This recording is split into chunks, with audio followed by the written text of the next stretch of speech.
হযরতে বেলালকে নবীজি বললেন, একটা ঘোষণা দিয়ে আসো তো। তিনি ঢের পিটিয়ে দিলেন, বিশ্বনবী জিহাদের ময়দানে যাবেন, তোমাদের যার যা সামর্থ্য আছে, মসজিদে নববীতে নবীজি নিজে তার রুমাল বা চাদর বিছিয়ে আছে, ওখানে একটু দিয়ে আসো।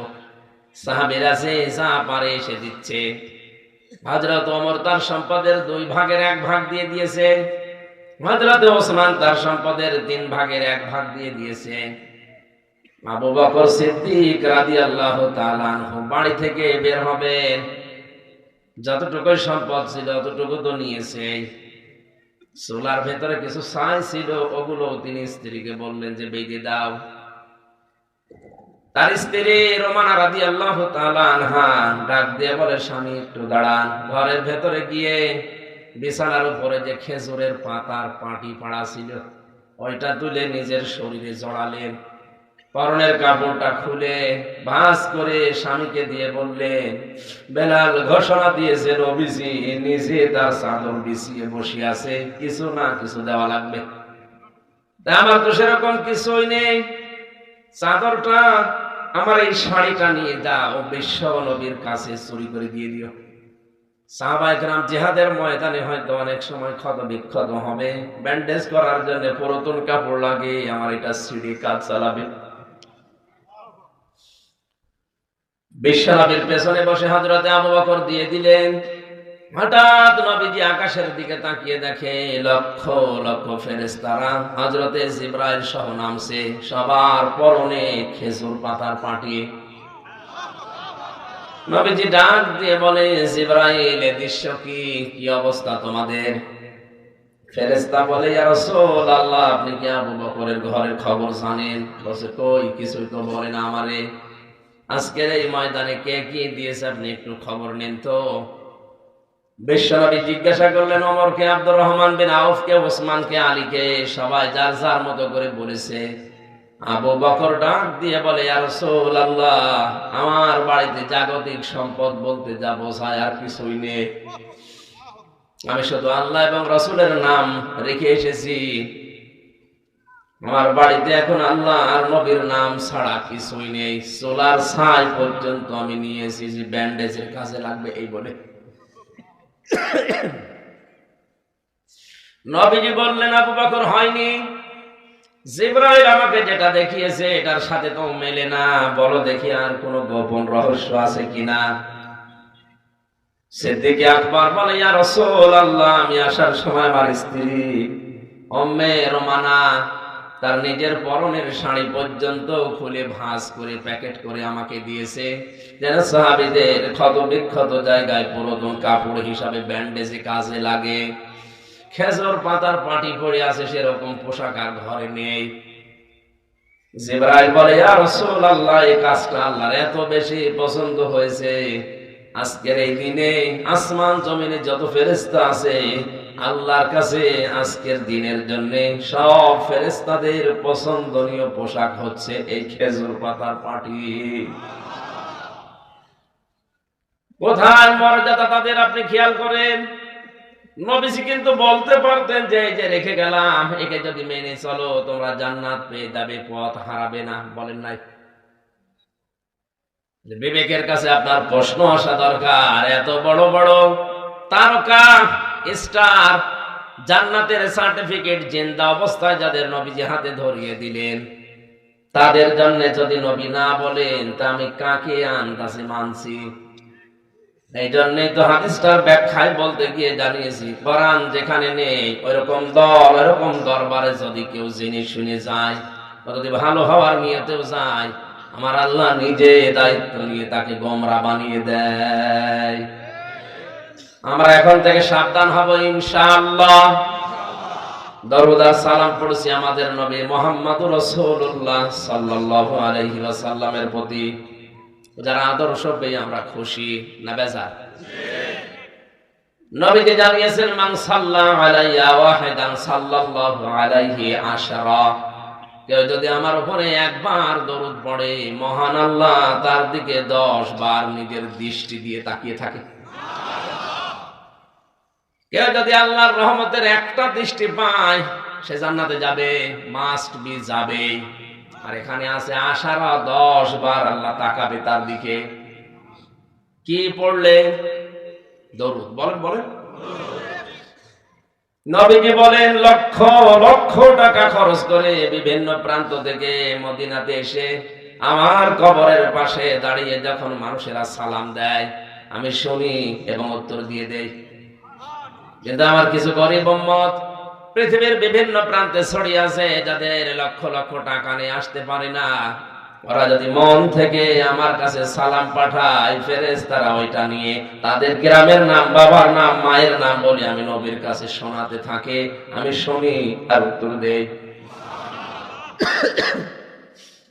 কোরআন কারীম জানিয়েছে ইন্নাল্লাহা ওয়া মালাইকাতাহু ইউসাল্লুনা আলান নবী ইয়া আইয়ুহাল্লাযীনা আমানু সাল্লু আলাইহি ওয়া সাল্লিমু তাসলিমা।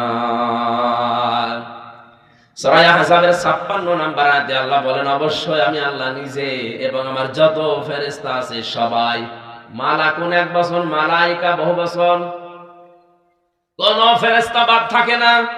যত crore crore million billion trillion zillion pillion অক্টিলিয়ন যাই বলেন, যত ফেরেশতা আল্লাহ বানিয়েছেন সব ফেরেশতারা আল্লাহর নবীর নামে দরুদ পড়ে। 1,24,000 নবী, কোন নবীর নামে ফেরেশতারা দরুদ পড়ে না, শুধু পড়ে আমাদের নবী মুহাম্মদ রাসূলুল্লাহর উপরে। ইয়া আইয়ুহাল্লাযীনা আমানু, ওহে যারা ঈমানের দাবি করো তাদেরকে বলছি, সাল্লু আদেশ, এটা আমর। আল্লাহ বলেন সাল্লু আলাইহি, তোমরাও তার উপরে দরুদ পড়ো, সাল্লিমু তাসলিমা, যথাযথভাবে যেভাবে পড়া দরকার। টাঙ্গাইলবাসী এখান থেকে সিদ্ধান্ত নেওয়া লাগবে, আল্লাহ নিজে পড়ে দরুদ, ফেরেশতাদের দিয়ে পড়ায়, আমাদেরকে আদেশ দিলেন, তাহলে দরুদ আমাদের পড়া লাগবে। পৃথিবীতে কেউ যদি দরুদ বেশি বেশি পড়ে কিয়ামতে সে নবীর সাথে পাশাপাশি থাকবে। এবার আসেন তো বাস্তবতায় নিয়ে যায় একটা, আল্লাহ পাক কেন আমাদেরকে যথাযথভাবে এই শব্দটা দিলেন? ওই ফেরেশতাদের আগে তো দেননি, তার নিচের আগে দেননি। ঈমানদারকে আল্লাহ ডাক দেওয়ার পরে এই দরুদ পড়তে বলেছেন, কিন্তু যথাযথভাবে। এটা কি? এই জন্য তাফসীর মাহফিলে আসতে হয়। ব্যাখ্যায় মুফাসসিরিন ইকরাম লিখেছেন, আপনি যদি যথাযথভাবে দরুদ পড়তে চান, দরুদে যে বাক্যগুলো বলেছেন ওইগুলো আপনার প্র্যাকটিক্যাল লাইফে আগে দেখাবেন। কথা বুঝতেছেন? আমরা সবাই মিলে এখানে অনুষ্ঠান শুরু করার প্রথমেই এই দরুদটা পড়েছি। কারণ কি? কোন অনুষ্ঠানে যদি দরুদ পড়া হয় সঙ্গে সঙ্গে অনুষ্ঠান আল্লাহর দরবারে পৌঁছিয়ে যায়। কিন্তু শর্ত হচ্ছে দরুদটা হওয়া লাগবে দরুদের মতো, হক আদায় করে। জবাব দিতে পারেন হয়তো যে হক আদায় করে তো পড়লাম না। হক আদায় করে পড়ার অর্থ হচ্ছে প্রথম থেকে আপনি শুরু করবেন আল্লাহুম্মা, হে আল্লাহ, সাল্লি আলা, তুমি রহমত নাজিল করো, আলা মুহাম্মাদ, মুহাম্মাদের উপরে। কার উপরে? জবাব দেন না কেন? স্বভাবতই যেন প্রশ্ন আসে আল্লাহর পক্ষ থেকে। টাঙ্গাইল মানিকগঞ্জের মানুষেরা দাঁড়াও, হাজার হাজার মানুষ মিলে যে আমার কাছে বললে যে রহমত নাজিল করো মুহাম্মাদের উপরে, কে এই মুহাম্মদ? কে? যত মানুষ এখানে আমরা আছি এক বাক্যে জবাব দিয়েছি, আল্লাহ উনি কিন্তু সাইয়্যিদিনা, আমাদের নেতা। কি? উনি সাধারণ না, উনি আমাদের নেতা। এখানে আল্লাহর ঘোষণা দেওয়া নেতা এই পৃথিবীতে একজন। আদম থেকে কিয়ামত পর্যন্ত যত মানুষ দুনিয়ায় আসবে কোন মানুষকে আল্লাহ নেতা বলে ডাক দেননি, শুধুমাত্র মুহাম্মদ রাসূলুল্লাহকে বলেছেন ইয়াসিন, হে নেতা। আমার তো মনে হয় ইয়াসিন এই শব্দটা আকাশের চাইতেও ভারী। আল্লাহ নিজে শুধু এই দুনিয়াতে একজন মানুষকে নেতা বলে ডাক দিয়েছেন, হে নেতা। ইয়া মানে হে, সিন মানে সাজ্জিদ, সাইয়েদ মানে নেতা। আল্লাহর ঘোষণা দেওয়া নেতা কয়জন? আরো জোরে বলেন। এই যে কোরআন আমার সামনে কসম করে বলছে, এটা যদি শুধু দুনিয়ার বিষয় হতো আমি বলতাম না, এটা আখিরাতের সাথে সম্পর্কিত। দুনিয়াতে যাদের নেতা ঠিক নেই, আল্লাহর কসম ওই লোকটা মরণের পরে 100 ভাগ ধরা খাবে। ও যে ধরা খাবে এটা তো আমি বানালাম। হ্যাঁ, সূরা বানী ইসরাইল 15 নম্বর পারার 8 নম্বর পৃষ্ঠার 3 নম্বর লাইনের 71 নম্বর আয়াতের প্রথম অংশে আছে, ইয়াওমা নাদউ কুল্লা উনাসিম বিইমামিহিম। আল্লাহ পাক বলেন কিয়ামতের প্রতিটি মানুষকে আমি কিন্তু আমার কাছে ডাক দেব তার নেতা সহ।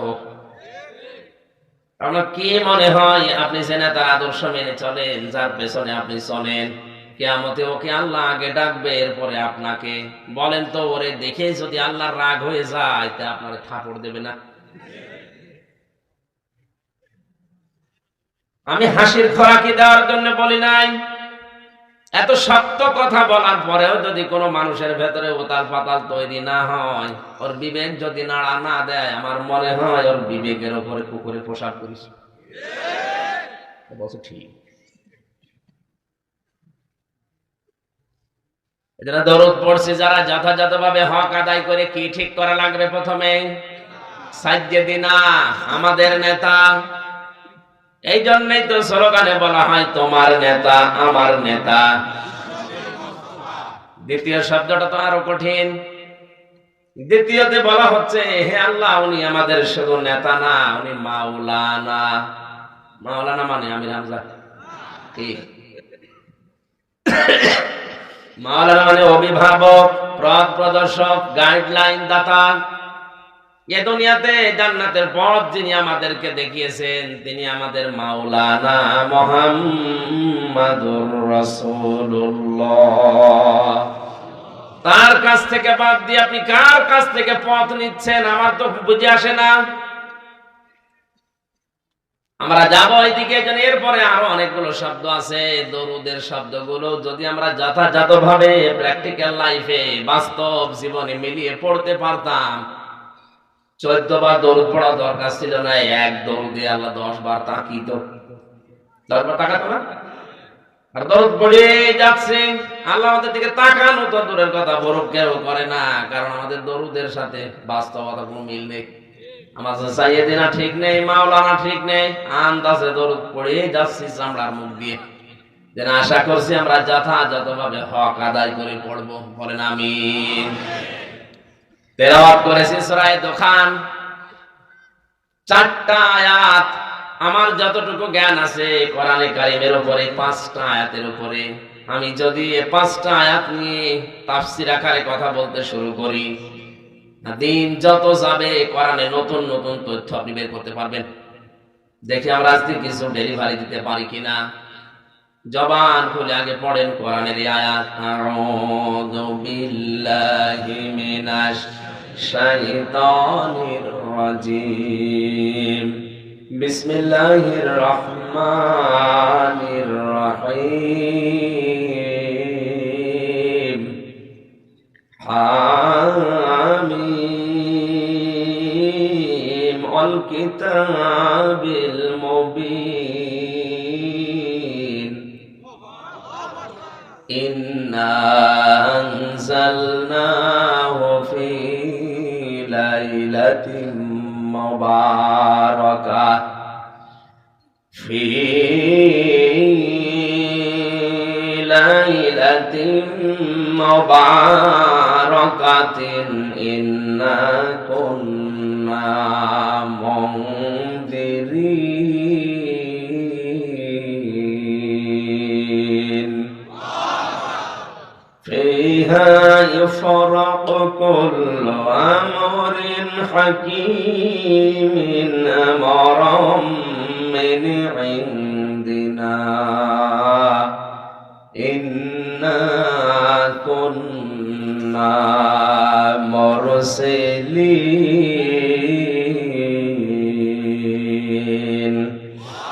সাদাকাতা ইয়া রাব্বানা। কোরআনে কারীমের 44 নম্বর সূরা, 59টা আয়াত আছে, 3টা রুকু আছে। প্রথম 5টা আয়াত পড়েছি। সূরার নাম দোখান। কি না? দোখান মানে ধোঁয়া। এই যে ধোঁয়া বলে না, ধোঁয়া ওঠে, ধোঁয়া। কিয়ামতের আগে তামাম দুনিয়া আল্লাহ ধোঁয়ায় অন্ধকার করে দেবেন। এই দোকান থেকে তাদখিন, যেটা গ্রাম অঞ্চলে বিড়ি, ধূমপান, ধূম মানে ধোঁয়া, পান মানে খাওয়া, ধোঁয়া খাওয়া। এটা অনেকেই বিভিন্ন কায়দায় ফতোয়া দিয়ে উল্টিয়ে পাল্টিয়ে বলতে চায় যেটা হারাম না, এটা মাকরুহ। ঠিক? এটা যাক আমাদের এই ঢাকা, রাজশাহী, খুলনা, বরিশাল এ সমস্ত এলাকা তো জায়গা আছে। সিলেট আর চট্টগ্রামে ঝামেলার শেষ নেই। ওখানে ইমাম সাহেবরাও বিড়ি খায় অনেকে। কোন জিনিস হারাম হওয়ার জন্য এখানে যারা আছেন ভালো করে শুনবেন, আন্দাজে কিছু দেখলে হারাম হারাম বলে ফতোয়া দেবেন না।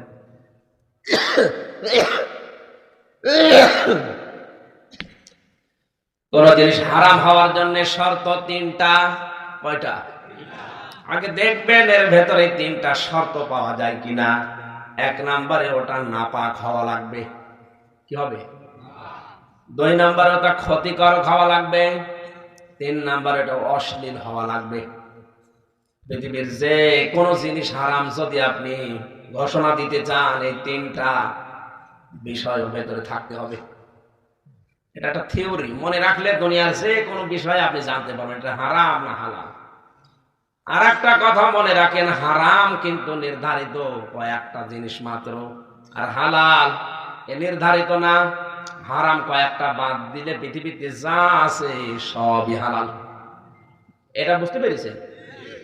পৃথিবীর যে কোনো মহিলাকে বিবাহ করা হালাল, জায়েজ, বৈধ, শুধুমাত্র 14 জন বাদ দিয়ে। কথা বলেন না?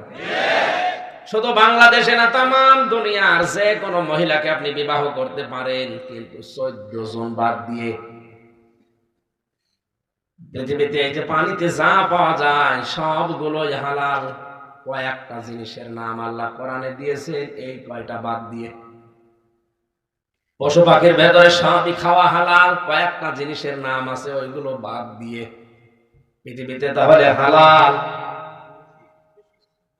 আনলিমিটেড, হালাল বলেন, হারাম হচ্ছে লিমিটেড, কয়েকটা মাত্র।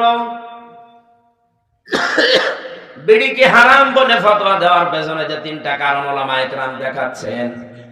সূরা আরাফের 157 নম্বর আয়াতের মাঝের অংশটা নিয়ে অনেকে ব্যাখ্যা করে, আইয়ুহিল্লু লাহুমুত তাইয়্যিবাতি ওয়া ইউহাররিমু আলাইহিমুল খাবাইস। আল্লাহ পাক বলেন, হে নবী, আপনি অনেক কিছুকে যেগুলো পবিত্র হালাল বলে ঘোষণা দেন, আর যেগুলো নাপাক, অবৈধ, অপবিত্র, এগুলো আপনি হারাম বলে ঘোষণা দিয়ে দেন। কারণ আল্লাহ নিজেই শুধু শরীয়ত প্রণেতা না, বিশ্ব নবীকে আল্লাহ শারিয়া বানিয়েছিলেন, শরীয়ত প্রণেতা। অনেক দুনিয়ার এই 63 বছরের জীবনে, বিশেষ করে 40 থেকে 63 এই 23 বছরের নবুয়তের জিন্দেগিতে যা বলেছে, যদি বলেন হালাল, যদি বলেন হ্যাঁ, তো হারাম হয়ে গেছে, যদি বলতেন না, হারাম হয়ে গেছে। কথা বুঝতেছেন? তাহলে বিড়িকে যদি কেউ হারাম বলতে চায়, শর্ত বললাম কয়টা? আরো জোরে বলেন। দেখেন আপনি নিজে পান কিনা। 1 নম্বরে বিড়ি নাপাক। না না, কে বলেছে? এটা কি দিয়ে বানানো হয় দেখেছেন? তামাকের পাতা। ওটা আমাদের কুষ্টিয়া ভেড়া, আমরা মিরপুর দৌলতপুরে দেখেছি, শুকাতে দেয় রোদে, কুকুরে শ্রীগালে পোশাক পায়খানা করে রাখে, ঝাড়া দিয়ে ওইটা শুকিয়ে পাঠিয়ে দেয় সে রংপুরে আকিজের কাছে, মানে সুন্দর করে রিফাইন করে এই বিড়ি বানিয়ে দেয়। যত সুন্দর করে রিফাইন করুক না কেন, মাল মশলা কিন্তু ভেতরে লেগে আছে।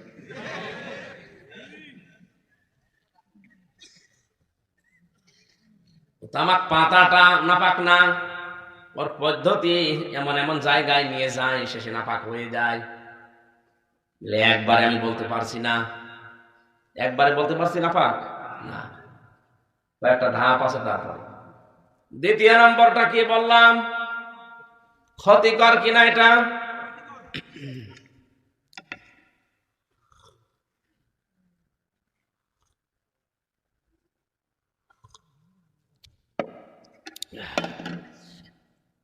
বিজ্ঞান আজ প্রমাণ করছে বিড়ি সিগারেটের দ্বারা মানুষের সবচাইতে বেশি ক্ষতি হয় লাংসের।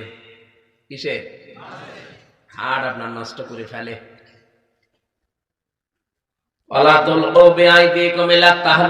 নিজেকে নিজে ধ্বংসের ভেতরে ফেলে দিও না। আল্লাহর নির্দেশ অনুযায়ী বিড়ি যেহেতু ক্ষতিকারক, পৃথিবীর একটাই মাত্র খাবার যার উপরে লেখা থাকে, কথা বলেন এখন, সুতরাং আমরা হারাম হওয়ার জন্য যে শর্তগুলো বলেছিলাম মিলিয়ে দেখছি, দুইটা পাওয়া গেছে, একটা আংশিক আর একটা পুরাটাই। 3 নাম্বার, এটা অশ্লীলতা ছড়ায় কিনা?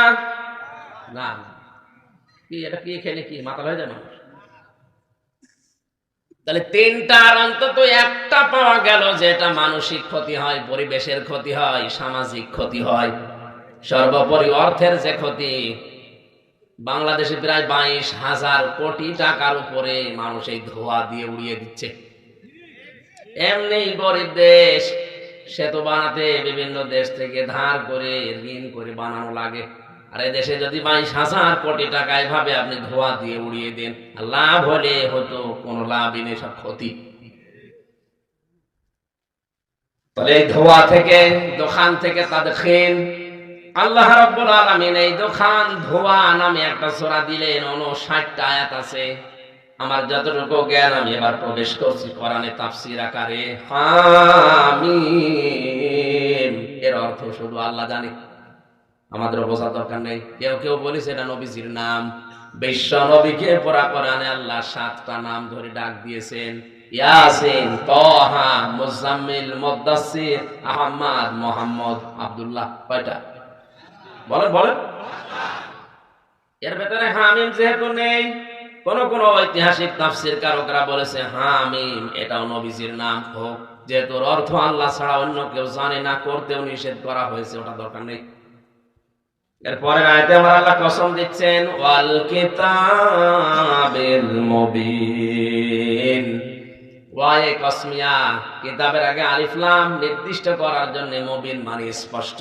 আল্লাহ পাক বলেন এই নির্দিষ্ট স্পষ্ট কিতাবের কসম।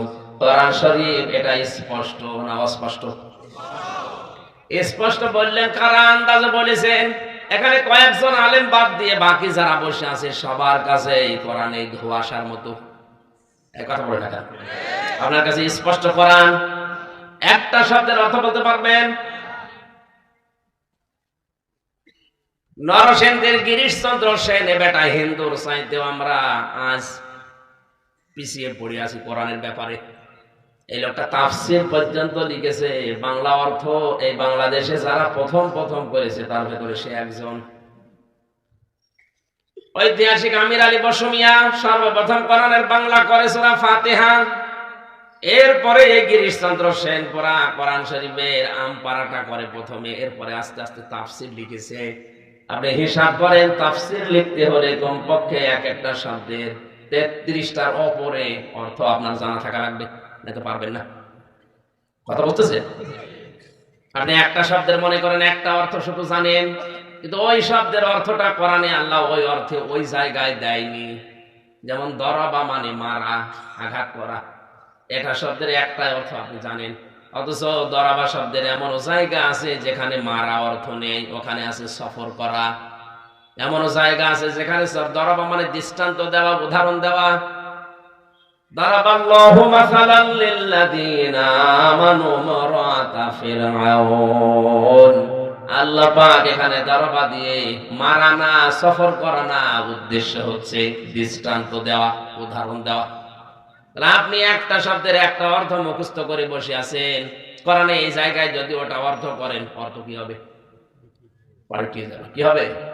কোরআনের অর্থ পাল্টিয়ে গেলে তখন আপনার ঈমান থাকবে? বেটা হিন্দু মানুষ, আমাদের ধর্মেরও না, কি আয়ত্ত করেছে তাফসীর লেখা, তার তুলনায় আমরা কত পিছিয়ে আছি। তার কাছেও কোরআন স্পষ্ট ছিল, আমাদের কাছে ওইরকম স্পষ্ট নেই।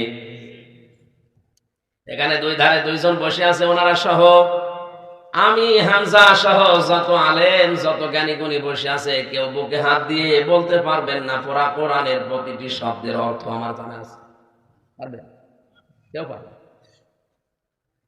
আমার মনে নেই, হ্যাঁ পড়েছিলাম, আমার মনে নেই, এখন আবার ডেলিভারি করা লাগবে, আবার ওইটা আয়ত্ত করা লাগবে, স্টাডি দেখা লাগবে, তাছাড়া হবে না। আর বেটা হিন্দুর কি ব্রেন, কি মেধা আল্লাহ দিয়েছে, প্রতিটা শব্দের অর্থ একটা দুইটা না, 33টার উপরে 99টা পর্যন্ত মুখস্থ ছিল।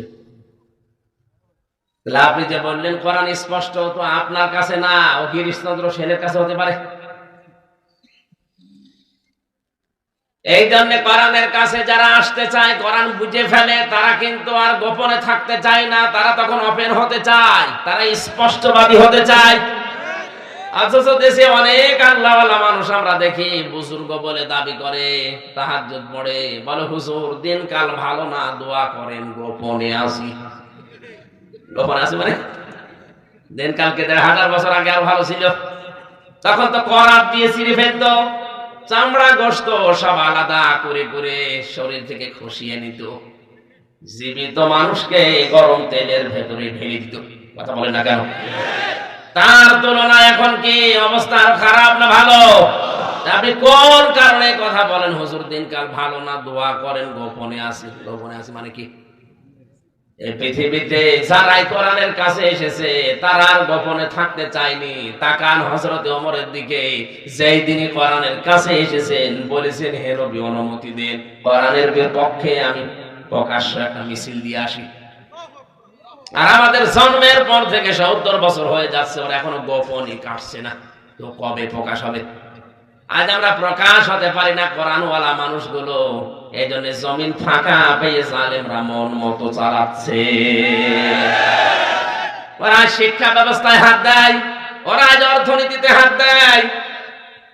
শিক্ষা ব্যবস্থা, অর্থনীতি, সমাজনীতি, রাজনীতি সব কোরআনে আছে না নেই?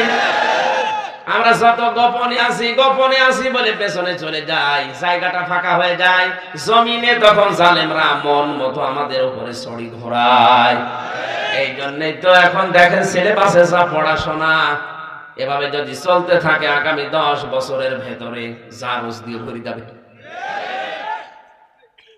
এখানে যাদের ছেলে মেয়েরা 7-এ পড়ে, এই যে শরীফ থেকে শরীফা নামে যে চ্যাপ্টারটা পড়ানো হচ্ছে, আমি আশ্চর্য হয়ে গেছি। হ্যাঁ, পড়া পর্যন্ত যদি থাকতো কিছু বলতাম না, কয়েকদিন পরে যখন এই সিলেবাসটা প্রতিষ্ঠিত হয়ে যাবে, ওই অনুযায়ী যখন কাজ করবে অনেকে, যে আমি পড়িয়েছি এখন আমি ওই অনুযায়ী কাজ করব। পড়া কারে বলে? আপনি শুদ্ধ করে পড়বেন, বুঝবেন, ওই অনুযায়ী কাজ করবেন, আর ওটা মানুষকে জানাবেন। এই 4টার নাম হচ্ছে পড়া। এই 4টার নাম কি? প্রথম কি বললাম? শুদ্ধ করে পড়া। 2 নাম্বার ওটা বোঝা। 3 নাম্বার ওই প্র্যাকটিক্যালে ওইভাবে কাজ করা। 4 নাম্বার ওই জ্ঞানটা মানুষের কাছে ছড়িয়ে দেওয়া। এর নাম পড়া। এর নাম আরো জোরে বলেন। এভাবে যদি আপনি পড়তে চান, এটা যদি রাষ্ট্রীয় ভাবে কায়েম হয়ে যায়, সকালে একজন বলছে আমি কিন্তু শরীফ, বিকালে বলছে না আমার শরীফা মনে হচ্ছে। হোক, আপনার শরীফা মনে হোক আর আতিফা মনে হোক, অসুবিধা নেই, কিন্তু দাবি করি তো আপনি বসে থাকবেন না। তখন বলবেন যে আমি শরীফা, মহিলা হোস্টেলে আমার সিট দেওয়া লাগবে। কি বলবেন না? মহিলা হোস্টেলে আপনার মেয়ে আছে, আপনার বোন আছে, আপনার ফুফু আছে, কথা বলছেন না? মাল যত শরীফা বলে দাবি করুক, আসলে কি বলেন? একজন প্রশ্ন করছে, হুজুর যুবক যুবতী 2 জনে এক খাটে ঘুমানো জায়েজ আছে কিনা? জায়েজ আছে, কিন্তু তো ঘুমাবে না। ঘুমাবে? জায়েজ তো আছে, এক খাটে থাকা অসুবিধা না, কিন্তু ঘুমাবে তো না। আপনি শরীফ থেকে শরীফা হয়ে ঘুমাবেন? আপনি সিট চাইছেন মহিলা হোস্টেলে, দেওয়াও লাগবে, কারণ না দিলে আবার আপনি মামলা দেবেন, আমার বা জেল হয়ে যাবে। শেষ পর্যন্ত আমার মেয়ে আছে, আমার বোন আছে, আমার ফুফু আছে, আপনি শরীফ শরীফা যতই দাবি করছেন, আপনি তো আগেরটায় আছেন। কথা বলেন না কেন? কিছুদিনের ব্যবধানে দেশটা তখন জারজ দিয়ে ভরে যাবে। কোথায় যে যাচ্ছে মাথা খারাপ হয়ে যায়। আজ আমরা সবাই গোপনে আছি করতে করতে জায়গাটা আজ জালেমরা সব দখল করে নিয়েছে। আল্লাহ জানি স্পষ্ট কিতাবের কসম দিচ্ছেন, ওয়াল কিতাবিল মুবিন, স্পষ্ট কিতাবের শপথ। এজন্য কোরআন স্পষ্ট, এর কাছে যারা আসে ওরা আর গোপন থাকতে চায় না, ওরা স্পষ্টবাদী হয়ে যায়।